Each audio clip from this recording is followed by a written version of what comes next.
may usa ka pari nga may talagsaong binuhi nga pikoy. O talagsaon siya kay kining pikoy makamemorize, makabuhat sa gipabuhat sa pari. O gitudloan siya sa pari o pagkanta nga kung ang iyang tuong tiil imong birahon mukanta siya lupang hinirang ng bayang Magiliw ba. O gimo pong birahon ng iyang wala nga tiil mukanta po siya amahan namo. So nindot jud kay siya nga pikoy. Ug usa ka adlaw giduaw ang pari sa iyang obispo nga guwang-guwang na. Gipasundayag sa pari ang abilidad siyang pikoy ug miingon ang obispo, "Be, suwayan nato be."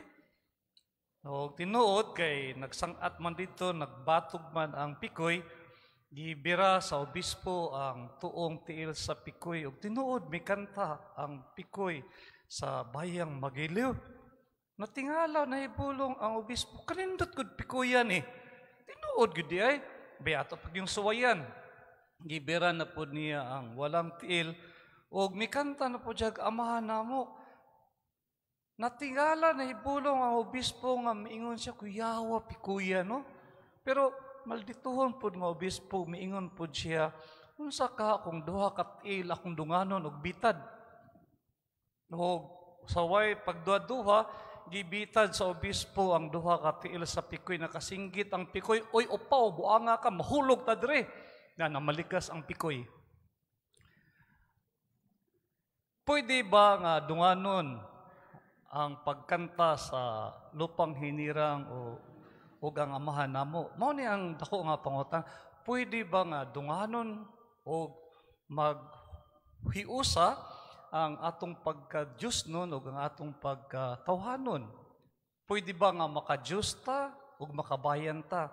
Anong istorya na ako ni tungod kay karong panahona sa pandemic, gubot ang kalibutan. Naguba atong tingog, no? Imbes wa tay hutoy, gihutoy ta tungod sa pagmaskara. Daghan ay tabo sa atong kinabuhi, daghan na bag-o. O daghan wa makaangay sa mga pagbag-o. Mao na nga, tan-aw kag mga balita, local, international, daghag mga kagubot sa South America, sa Africa, sa Central Asia, masking sa Europa. O karon hapit na eleksyon sa US, hamok gyapon kaayo. O nining mga panghitabo, usara ni ka pagpadayag kung naunsa ang tao karon. Wa na ta makasabot. Unsa man ning new normal, mura man tag abnormal. Wa na ta makasabot. Ug tungod kay wa na ta makasabot, wa na tay laing mahimo kundi magbut-but na lang. Og nanginhanglan ta og paglamdag. Mao ni nga sa mga lugar nga kung asa wala na tingog ang tao, wala na tingog ang mga political parties, wala na tingog ang mga civil kanang rights. Ang kasagaran natong madungog nga tingog sa simbahan na lang gyud. Og dinhi mosulod ang dakong pangutana, nganong nanghilabot man ang simbahan? Di ba? Masing kamo, uyon mo nga, dili manghilabot ang simbahan, diha rata simbahan, simba ra gyud ta, wa tay labot ang mga panghitabo sa kalibutan. Mao ni nga tan-aw nato, asa man gyud ta bilang Kristiyano mo barog, asa man gyud ta kutob. Ug kini atong pangutana pod ni kaniadto sa mga Saduceo, sa mga Pariseo, sa mga Sanhedrin sa panahon sa atong Ginoo. Dinhi sa atong ebanghelyo kay San Mateo, ang pundok ni Herodes o pundok sa mga Pariseo, ang mga nasyonalista makabayan o ang kini mga reliyoso, mga Pariseo, reliyoso man sila, pero di ni sila amigo sa mga Herodian. Kaya mga Herodian, di man ni mutuo o mga simba-simba. Makabayan na sila black niya. Kini pong mga Pariseo, maupunin kanunay sobra na po extremist, mga religious group.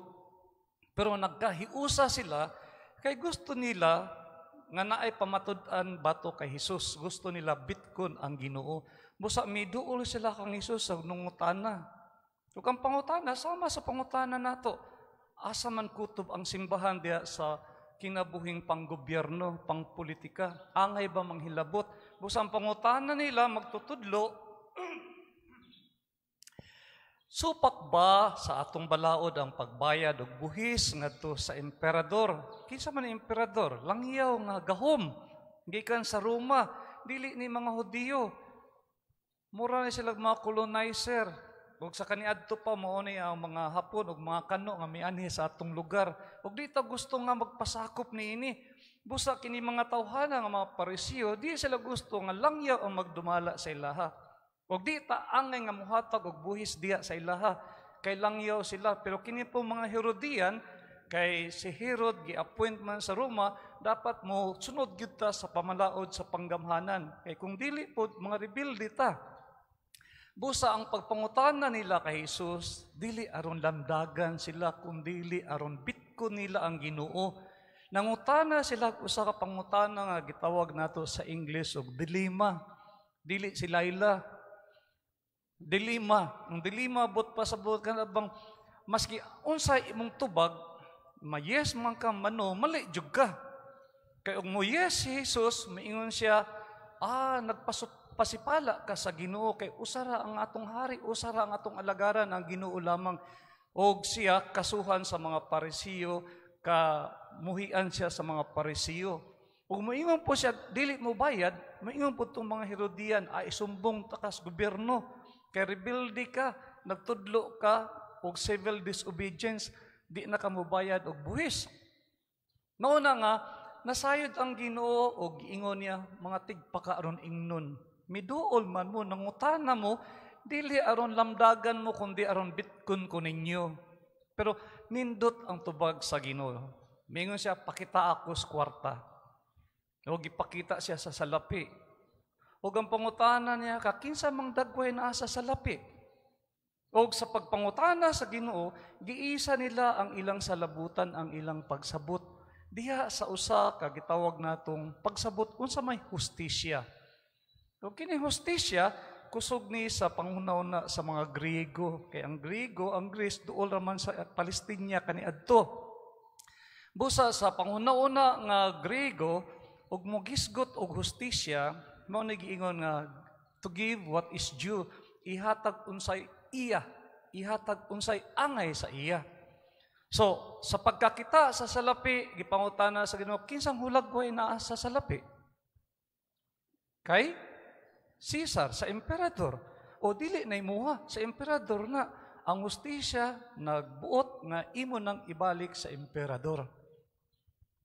Wala kami hatag kundi gibalik nimo. Ang pasabot sa wala paghatag sa Griego, didomi, kanang muhatag ka, pero giingon din sa Griego nga teksto, para didomi, ibalik unsay imong nadawat. Murabag na utang nimo. So kung ikaw nakadawat, ug usa ka salapi gikan sa emperador, ihatag na ka iya na sa emperador. Hustisya lamang kana. Ang pangutana, unsa po'y ihatag nimo sa Ginoo? Ang atong salmo, miingon nga, ihatag sa Ginoo ang himaya og dungog. Og diha sa salmo 24 nagaingon nga, ang kalibutan iya sa Ginoo, og ang tanang kabuhatan, og ang tanan nga nagpuyo ning kalibutan, iya sa Ginoo. Og ang tanan nga aning kalibutan, nagpuyo og kabuhatan, dapat lamang muhatag og dungog og himaya diha sa Ginoo. Busa kini atong kinabuhi, diya sa libro sa Genesis, giingon ta nga kita gihimo gimugna sa larawan, sa panagway sa Ginoo, kita iya sa Ginoo tanan. Kung kinsa man kita karon unsa may naa sa tuwa, iyahan ni sa Ginoo. Unsa may hustisya ana? Ang hustisya nga ibalik nimo diya sa Ginoo kung unsay naa sa imuha o kung kinsa ka. Mao na nga ning Domingo ning Eucharistia gipasabot nga pagpasalamat nato, mibalik ta sa Ginoo. Atong gihatag panahon man lang. Ngano man, di naman mo manghatag dagkong koleksyon siguro kay wa na savings na. Kay murag di na mahuman ang pandemya. Og di na mahuman pa na ang kining pandemic na wa na tay pundo. Unsa pay kauno nato mao nang usahay daghan taron kuripot ta oy. No, magkuripot ta kay lisod kay kinabuhi karon. Pero may ani gyapon ta kay naa man tay pwede ihatag sa Ginoo ang atong panahon, ang atong kaugalingon. Gipresenta nato sa Ginoo, Ginoo muhatag ko nimo og himaya og dungog. Tanan nga naa kanako ihatag nako diha kanimo. Ug mao ni ang gusto sa Ginoo nga dinhi sa atong pagpuyo ning kalibutan, gitudloan ta sa Ginoo ihatag unsay hustisya. Nganong mohatag tag buwis diha sa gobyerno? Kung ang gobyerno naghatag nato maayong edukasyon, naghatag nato infrastruktura, naghatag ka nato social services, kung ang gobyerno maayo ka nato, angay lang pud nga suklian nato, hustisya man na, nganong hustisya na may gihatag ang gobyerno, pero dinhi ang pangutana, unsa kung ang gobyerno ang panggamhanan wa nay gihatag nga maayo sa tawo? Unsa kung ang panggamhanan o ang mga nagdumala nahimo na nga kurakot? Wa na gihimo kundi nahimong diktador. Kung nanghilom na ang tanan tungod kahadlok na ang naghari, dinhi mosulod ang simbahan. Dinhi magpahinumdom ang simbahan aron tul-iron unsay maot, unsay dili maayo. Nagkagubot lang kay usahay, musubra pud ta, no? Nga mura na tag politician pud.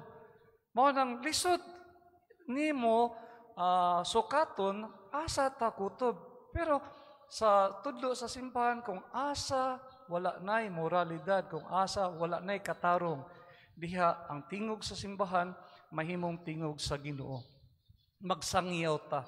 So ang sugo sa atong Ginoong Jesu-Kristo ihatag kay sa emperador unsay sa emperador, ihatag sa Dios unsay sa Dios. Ang atong ihatag nga dungog og himay ihatag nato sa Ginoo pinaagi sa atong pagsunod sa mga balaod sa panggamhanan. Sa panggamhanan nga maayo og nagbuot nga kita ilang paayuhon usab. Kini sugo usab ni San Pablo diha sa iyang sulat sa taga-Roma. Mingon siya nga ubos kamo sa mga balaod sa panggamhanan.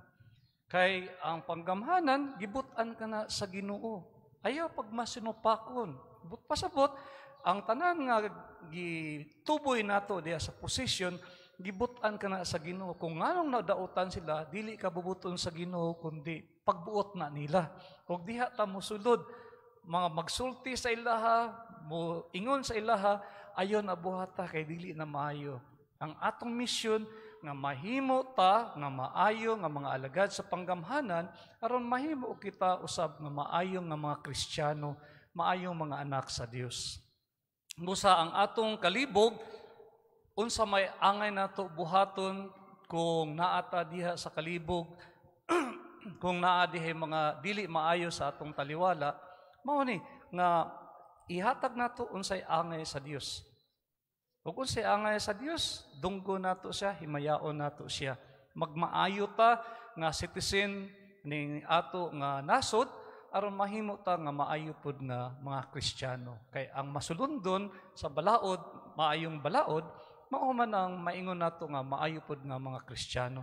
Busa ang pangutana nato, maayo ba ta nga manununod nga lumulupyo nining atong nasod?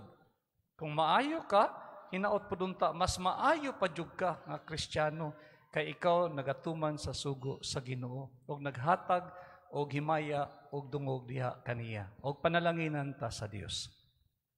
Manindog kita mga igsoon